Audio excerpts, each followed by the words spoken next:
Faltando menos de uma semana para o fechamento da janela de transferências, o Guarani busca pelo menos mais um reforço para a sequência da temporada. Quanto a contratações, eu espero que até o fechamento, como falei na apresentação do Douglas e do Kaique, a gente traria pelo menos mais 2 ou 3, pelo menos esperamos, né, enquanto o Guarani trazer mais 1 ou 2, a gente espera fechar. Até o momento foram 3 contratações: o goleiro Douglas Borges, o lateral esquerdo Kaique e o atacante Robinho. 2 deles já estrearam na última rodada contra o ABC. Robinho, apresentado oficialmente essa semana, é quem vive a expectativa de entrar em campo pela primeira vez com a camisa alviverde. E eu chego para ajudar, chego para somar e buscar evoluir, na verdade, né, como atleta, como jogador, a passo, pouco a pouco, e alcançar os objetivos do clube. Após sondagens do Internacional pelo zagueiro Lucão, o executivo de futebol Lucas Drubski confirmou que não há nenhuma negociação em andamento para vendas de jogadores.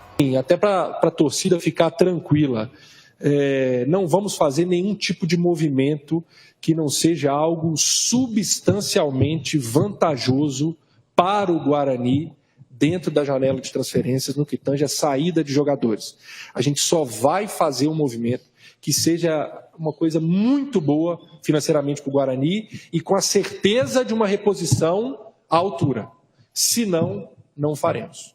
Já o caso de Neilton é diferente. O atacante ajusta uma rescisão contratual com o Guarani para reforçar o Criciúma. As duas partes já conversaram em busca de um acordo amigável para o fim do vínculo. Sem espaço no elenco, Neilton já estava liberado para procurar um novo clube. Desde que chegou em janeiro desse ano, o atacante disputou 14 partidas e marcou apenas 2 gols. Na Série B, entrou em campo em apenas 8 jogos, o limite permitido para poder defender uma outra equipe dentro da mesma divisão. Uma oportunidade boa para agradecer aí o pessoal da preparação física. Talvez eu seja injusto com alguém, caso eu esqueça o nome de alguém, se eu esquecer eu peço desculpa. É que tem muitas pessoas envolvidas, né, principalmente o Fernando, o Rafael, que são pessoas muito importantes para mim aqui dentro, que identificaram que algumas condutas que vinham sendo adotadas aqui que começou com a minha primeira lesão, algumas condutas muito equivocadas que me prejudicaram, infelizmente, de pessoas que infelizmente não estão mais aqui, ou felizmente não estão mais aqui, mas isso me atrapalhou bastante.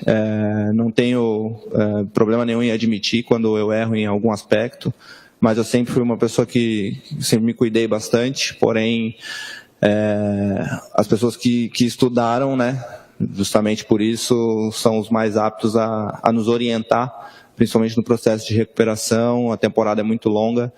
E quando eu tive a minha primeira lesão, o método de recuperação que foi adotado não foi o ideal. E eu agradeço muito ao Rafael e ao Fernando, que tiveram atenção para identificar qual era o problema. E graças a Deus, graças ao trabalho de todos nós aqui, juntamente com o pessoal da fisioterapia, Daniel, Vitor, o Alê, os médicos também, a gente pôde encontrar uma direção que vem sendo muito benéfica para mim, e o resultado, graças a Deus, a gente vem acompanhando em campo, né? Graças a Deus não tive nenhuma lesão esse ano, e até algumas pessoas, né, comentaram, talvez você tenha algum problema crônico, algum problema, sei lá, físico, e eu com 30 anos já, né, era muito fácil olhar o meu histórico e ver que eu nunca tinha tido esse problema.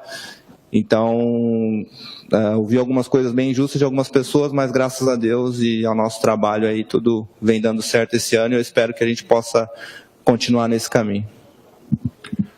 Pois não, Washington Mello, Rádio Central. Diogo, em relação à participação do Guarani no primeiro turno, né, desde 2009, essa é a segunda melhor campanha, ou seja, o Guarani nunca esteve tão perto, né, de voltar à divisão de elite. Como que vocês, jogadores, estão administrando isso dentro do vestiário? Vocês são convictos de que este pode ser o ano do Guarani do acesso? A gente vem focando muito nesse ano, né? O que passou, a gente não pode fazer nada, até porque é um grupo totalmente novo, totalmente diferente. Pegando aí desde 2021, né? Tem eu, Regis, o Eliel, que é um menino novo, então muita gente nova, Titi também. Então a gente está muito focado nesse ano, no que a gente vem fazendo. Foi um bom primeiro turno, mas a gente sabe que tem muita coisa para melhorar ainda. O campeonato, né, apesar do primeiro turno já ter passado ainda, o segundo turno é longo também. Então a gente vem focado no que a gente pode fazer de melhor, onde a gente errou, o que a gente deixou de fazer, para que no segundo turno a gente possa fazer uma campanha ainda melhor. Lógico que vai ser muito mais difícil, porque as equipes se reforçam. Eu acredito que até nós aqui do Guarani somos um exemplo pelo que vivemos no ano passado. No segundo turno, algumas equipes vinham jogar contra a gente, ou a gente ia visitar algumas equipes e eles já, né, num discurso de que nós já éramos uma equipe que iam vencer facilmente, né, e a gente conseguiu dar a volta por cima. Então é um grande exemplo de que no segundo turno, essas equipes que sofreram no primeiro vão se reforçar, as que foram bem com certeza estarão ainda mais fortes, então que a gente possa ter humildade para saber onde a gente errou e para conseguir ainda evoluir para com certeza buscar o nosso objetivo. Boa tarde, Diogo, Diego Alves da IPTV. O que foi mais determinante, o que tem sido mais determinante, melhor dizendo, para essa virada do Guarani pós-data FIFA, né, que vem com a chegada do Louser, né? O que mudou a partir da chegada dele, porque o Guarani saísse de uma condição discreta no campeonato até então para terminar o primeiro turno colado no G4 nesses jogos com o Louser pós-data FIFA? Tirando o aspecto técnico, que a gente vinha fazendo bons jogos, mesmo quando nós ficamos 6 jogos sem vencer. A gente que iniciou ali, se não me engano, contra o Chapecoense em casa. A gente fez ótimos jogos, Chapecoense foi um deles. Teve o Clássico, teve o jogo contra o Tombense fora, que foram jogos que foram bons e a gente merecia ter um resultado melhor. Mas nós pecamos nos detalhes, pecamos em, às vezes, nos desligarmos um pouco do jogo e já achar, como o próprio jogo da Chapecoense, que foi um jogo que ainda serve de lição pra gente. O jogo já está teoricamente resolvido, né? E aí a gente acabou baixando a guarda em alguns momentos. Então... Bom, a entrevista segue, mas já deu para pegar aí o escopo da entrevista. Ele começou falando, a gente percebeu ali da pergunta sobre a questão física, contusão. Ele passou um tempo inativo e aí falou até da estrutura do estádio Brinco de Ouro para a recuperação dele. Eu senti aí uma cutucada em quem eu não sei. Essa carafuça não serve para mim, por exemplo, nem para os nossos companheiros aqui, porque eu estou aqui todo dia.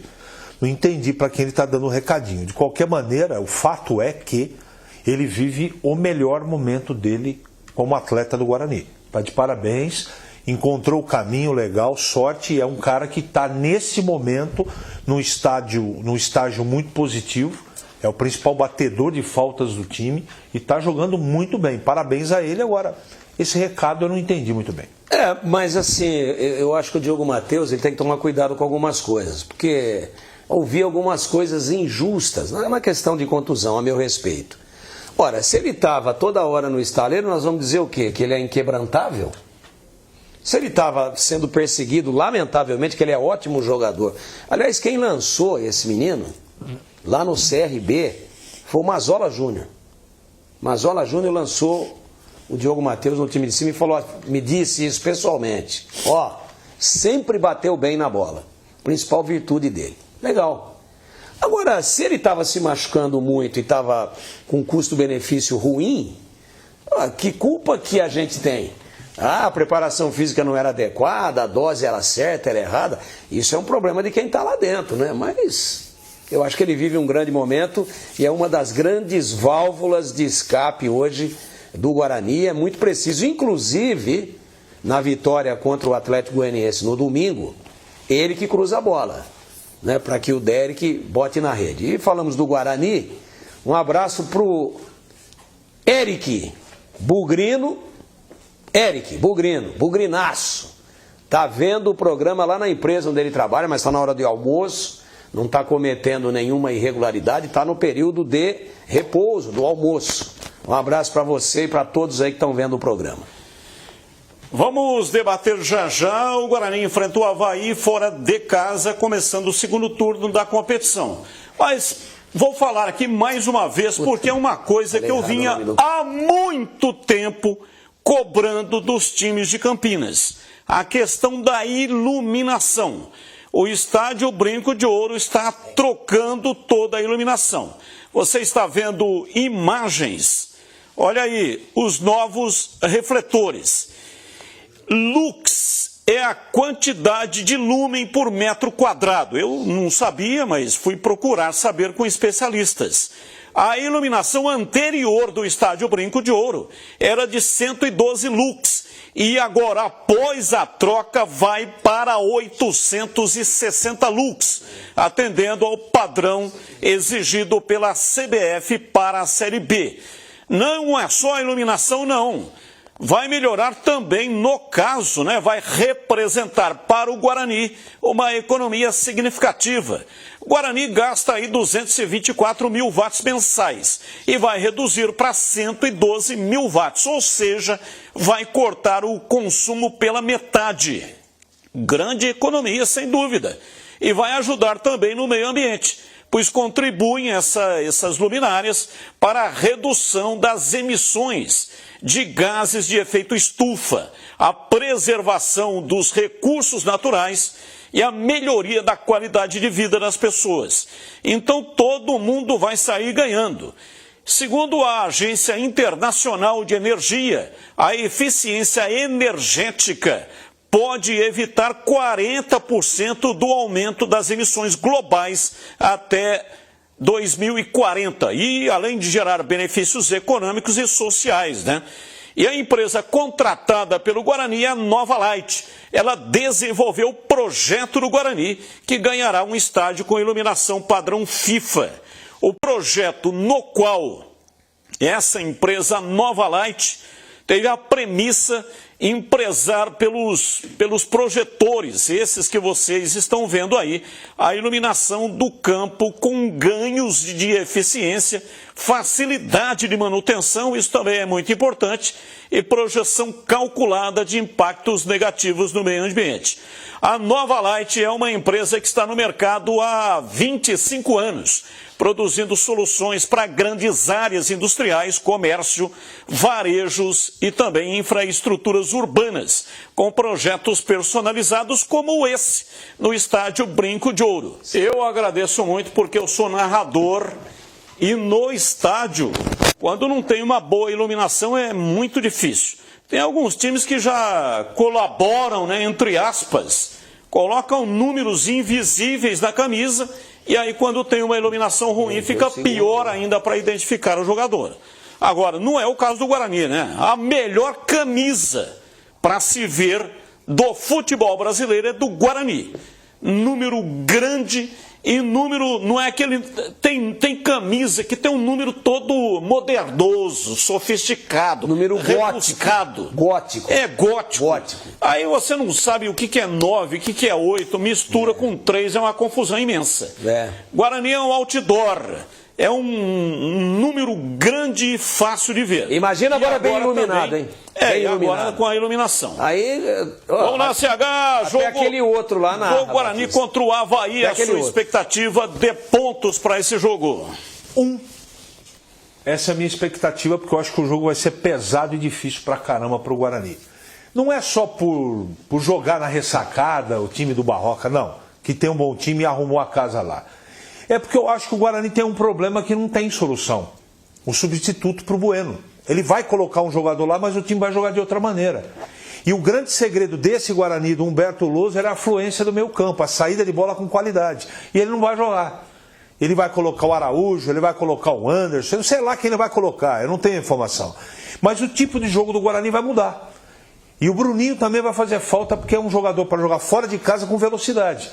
Então não é que o Guarani vai lá jogando para empatar, não. Eu acho que entre trancos e barrancos, perdas e ganhos, eu acho que o Guarani traz pelo menos um ponto para Campinas. E você, Tigrão, expectativa de pontos, Avaí e Guarani?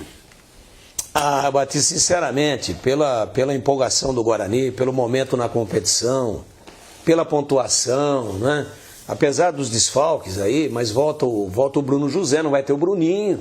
Mas o Bruno José vai cobrir, ele deve mudar o João Vitor de lado, Quando joga o Bruninho, o João Vitor joga mais do lado direito. Quando joga o Bruno José, ele puxa o João Vitor para o lado esquerdo. E aí, Derek centralizado. O meio acho que é Lucas Araújo mesmo, e ele arruma ali, dá um pouco mais de liberdade para ele sair. É uma característica diferente do Matheus Bueno. Mas em compensação, volta o Matheus Barbosa, que é o cara da contenção, e que também aparece à frente. Eu acho que vai montar o time com muita qualidade. E respondendo objetivamente, 3 pontos. Essa é a minha expectativa.